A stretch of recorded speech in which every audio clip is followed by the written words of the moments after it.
বিল্লাহি মিনাশ শাইতানির রাজিম বিসমিল্লাহির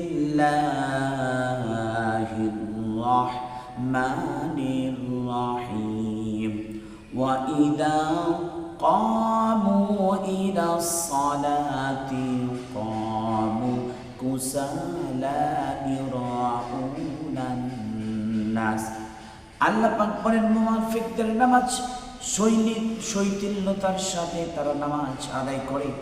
নামাজে তাদের খুশু নাই, নামাজে তাদের খোদাফিত নেই, নামাজের মধ্যে সুন্দরতা নেই, এমনভাবে নামাজ পড়ে, খুব তাড়াহুড়া করে নামাজ পড়ে।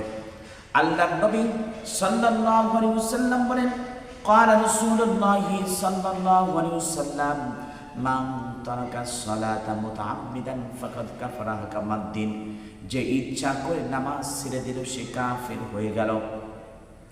আরবি বিদ্বানগণ বলেন, যে ব্যক্তি স্বামী যদি নামাজ পড়ে, স্ত্রী যদি নামাজ না পড়ে তাহলে স্ত্রী তালাক, স্ত্রী যদি নামাজ পড়ে স্বামী যদি নামাজ না পড়ে তাহলে স্বামী তালাক।